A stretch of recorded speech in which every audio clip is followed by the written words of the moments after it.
नमस्कार मित्रों, आज आपके लिए हम ले आए हैं यूपी बोर्ड क्लास 12 भौतिक विज्ञान के मॉडल पेपर सॉल्यूशन। बहुत ही महत्वपूर्ण क्वेश्चन। तो यहाँ पर आप देख पा रहे हैं मित्रों, हमारे पास ये मॉडल पेपर है सन 2022 का। सेट पहला है, पूर्णांक 70 है, भौतिक विज्ञान है। तो चलिए मित्रों, यहाँ पे हम लोग बहुकल्पीय टाइप के सबसे पहले प्रश्नों को हल करते हैं, उसके बाद हम लोग पेपर में चर्चा करेंगे। यहाँ पे आप देख लीजिए, कक्षा 12 का है, पूर्णांक 70 है, सेट पहला है, 2022 का ओरिजिनल मॉडल पेपर है। पेपर कोड है भौतिक विज्ञान, समय 3 घंटे 15 मिनट। आपका हम ज्यादा समय नहीं नष्ट करेंगे, हम सीधा अपने सिलेबस पे आते हैं। यहाँ पर देखिए मित्रों, खंड अ में जो ऑब्जेक्टिव टाइप के क्वेश्चन दिया है वो कैसा है, और आपको अपने बोर्ड एग्जाम में पेपर कॉपी कैसे लिखना है ये भी हम आपको इसी में समझा रहे हैं।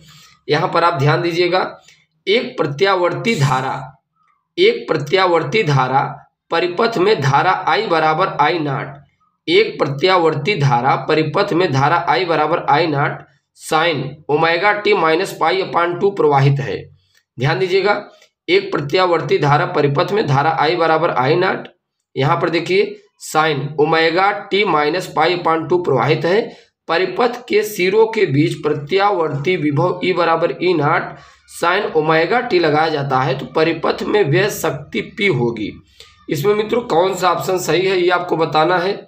यहाँ पर ध्यान दीजिए, जो P है शून्य वो क्या होगा, सही होगा। आगे नेक्स्ट क्वेश्चन आप पहले हम आपको ऑब्जेक्टिव टाइप क्वेश्चन कराएंगे, फिर हम आपको बहुत महत्वपूर्ण क्वेश्चन आपको दिखाएंगे इसी वीडियो में। 0 केल्विन पर ताप पर शुद्ध अर्धचालक होता है। मित्रों 0 केल्विन ताप पर शुद्ध अर्धचालक क्या होता है, तो यहाँ पर ध्यान दीजिए, 0 केल्विन पर शुद्ध अर्धचालक क्या होता है, विद्युत रोधी होता है। क्या होता है मित्रों, विद्युत रोधी होता है 0 केल्विन पर। ठीक, चलिए अगला नेक्स्ट क्वेश्चन आप ध्यान दीजिए, देखते हैं क्या कर रहा है। V इलेक्ट्रॉन वोल्ट ऊर्जा वाले इलेक्ट्रॉन से संबंध, यहाँ पर ध्यान दीजिए, आप यहाँ देखिए, ये भी 1 नंबर का है। V इलेक्ट्रॉन वोल्ट ऊर्जा वाले इलेक्ट्रॉन से संबंध डिब्रागली तरंगदैर्घ्य लगभग होगा। V वोल्ट ऊर्जा वाले इलेक्ट्रॉन से संबंध डिब्रागली तरंगदैर्घ्य लगभग क्या होगा, तो यहाँ पर मित्रों आप ध्यान दीजिए, क्या होगा मित्रों, ये जो मित्रों इसमें ऑप्शन सही होगा, ये पहला ऑप्शन सही होगा, 12.27 अपान अंडर बी एंगस्ट्रॉम। चलिए अगला नेक्स्ट क्वेश्चन देखते हैं। पहले मित्रों ये जल्दी हम आपको हल करवा दे, फिर आगे देखते हैं। बहुत ही महत्वपूर्ण क्वेश्चन हम आपको हल कराने वाले हैं इसी वीडियो में। चलिए ध्यान दीजिए, आगे मित्रों देखिए क्वेश्चन क्या है। अगला नेक्स्ट क्वेश्चन है, यहाँ पर ध्यान दीजिए, परमाणु के अंदर अल्फा कण किस बल के कारण प्रकीर्णित होता है। जो मित्रों परमाणु के अंदर अल्फा पार्टिकल होता है वो किस बल के कारण प्रकीर्णित होता है, तो 4 ऑप्शन है। इसमें मित्रों जो है वो कूलाम बल के कारण प्रकीर्णित होता है। चलिए आगे नेक्स्ट क्वेश्चन देखिए, विद्युत चुंबकीय विकिरण स्पेक्ट्रम में अवरक्त विकिरण की आवृत्ति परास है 3 × 10⁻12 से 3 × 10⁻14 हर्ट्ज तक। अगला क्वेश्चन देख लीजिए, एक किरणपुंज वायु से जल में प्रवेश करता है, निम्नलिखित में से कौन सा अपवर्तित रहेगा, तो आवृत्ति।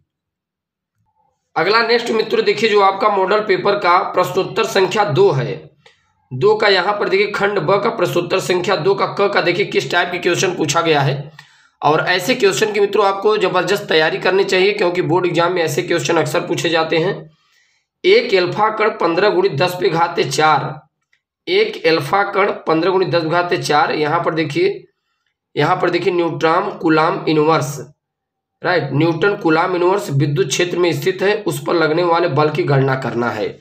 क्या करना है मित्रों, इस पर लगने वाले बल की गणना करना है। तो यहाँ पर देखिए कैसे गणना करेंगे, ये देखिए मित्रों, यहाँ पर देखिए विद्युत क्षेत्र में स्थित है, ई बराबर कितना है 15 × 10⁴। यहाँ पर देखिए न्यूटन पर कूलाम है, आवेश कितना है यहाँ पर, एक भाई अल्फा कण 2 अल्फा पार्टिकल होता है, अल्फा पार्टिकल के नाभिक में 2 प्रोटॉन होते हैं, तो 2 प्रोटॉन है, 2 एक इकाई यानी इलेक्ट्रॉन पर जो आवेश होता है 1.6 × 10⁻−19 होता है, तो मल्टीप्लाई करेंगे तो एक जो अल्फा पार्टिकल होगा उस पर चार्ज आएगा 3 × 2 × 10⁻−70 कूलाम।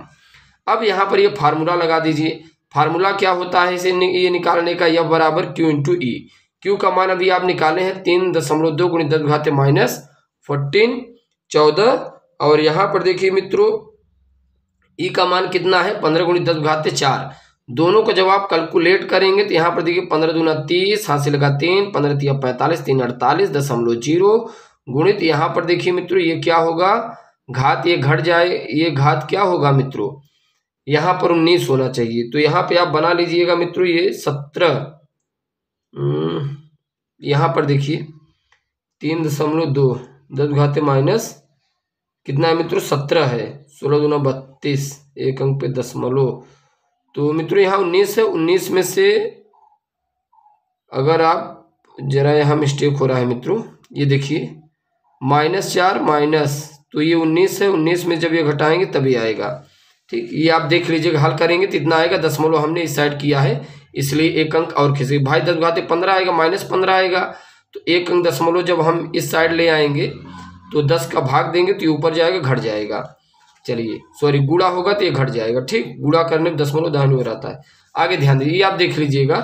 नेक्स्ट देखिए मित्रों क्या कहा जा रहा है इसमें, नेक्स्ट कहा जा रहा है अगला देखिए मित्रों, इसका जो आपका मॉडल पेपर का क्वेश्चन आंसर है बहुत ही महत्वपूर्ण है। विद्युत फ्लक्स का क्या आशय है, इसका मात्रक लिखिए। जो मित्रों विद्युत फ्लक्स है इसका क्या आशय होता है, इसका मात्रक अगर आपको लिखना हो तो ये आप कैसे लिखेंगे, यहाँ पर ध्यान दीजिए। विद्युत फ्लक्स विद्युत क्षेत्र में स्थित किसी क्षेत्रफल से अभिलंबवत दिशा में गुजरने वाली वैद्युत बल रेखाओं की संख्या को वैद्युत फ्लक्स कहते हैं।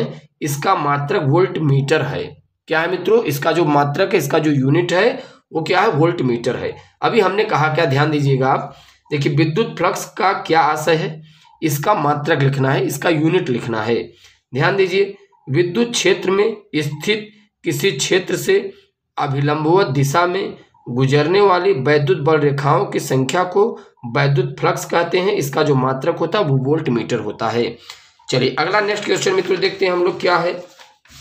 देखिए अगला, अगर आप मित्रों नेक्स्ट क्वेश्चन देखेंगे तो यहाँ पर देखिए, यहाँ पर ध्यान दीजिए मित्रों, नेक्स्ट क्वेश्चन देखिए क्या है। देखिए ऐसे टाइप के भी क्वेश्चन आते हैं।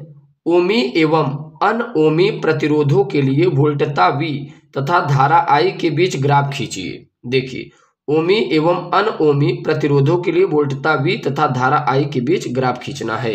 ग नंबर है, तो यहाँ पर ध्यान दीजिए, ओमी तथा अनओमी प्रतिरोधों के लिए वोल्टता V तथा धारा I के बीच ग्राफ खींचना है। तो यहाँ पर देखिए धारा I है, ये वोल्टता V है, ओमी है, तो ये इसका जो ग्राफ होगा तो कुछ यहाँ से होगा, इस साइड से। अच्छा, धारा I वोल्टता V अनओमी, इसका जो ग्राफ होगा कुछ इस साइड से, राइट। चलिए अगला मित्रों बहुत ही सिंपल क्वेश्चन हम आपको समझाएंगे। अब ये आप छोड़िए, न्यूमेरिकल टाइप के क्वेश्चन है और ये आप देख लीजिए, न्यूमेरिकल जल्दी रिपीट नहीं करता, जो रिपीट करता है मित्रों यहाँ पर। अब जैसे ये बताइए, अगर यहाँ विद्युत फ्लक्स पूछा तो विद्युत फ्लक्स हर साल ज़्यादातर एक साल गैप करके रिपीट करता है। कारण क्या है आप जानते हैं, क्योंकि विद्युत फ्लक्स तो रहेगा ही बुक में, ये तो बदलेगा नहीं, लेकिन न्यूमेरिकल कभी कभी बदलता रहता है। अगला देखिए मित्रों, जो तीसरा का क नंबर है, ये जरा देख लेते हैं। रदरफोर्ड के एल्फा कणों के प्रकीर्णन प्रयोग से क्या निष्कर्ष है।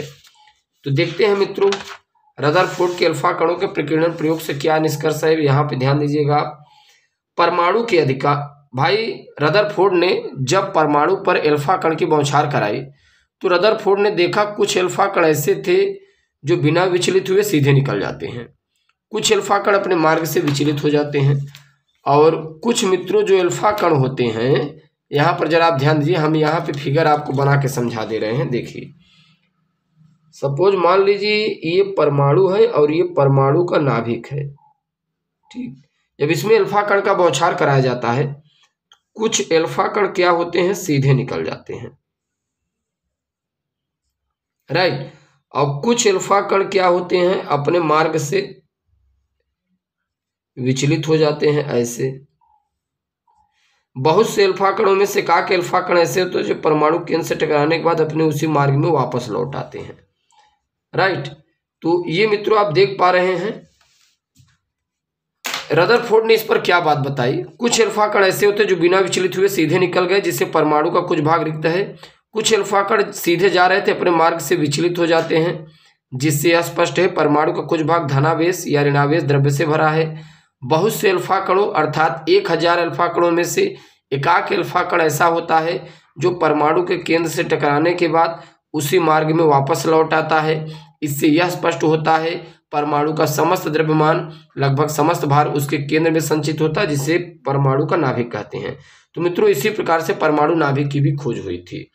तो इस प्रकार से हम लोग इस वीडियो में सीख पाए क्लास 12 का जो मॉडल पेपर होता है मित्रों फिजिक्स का।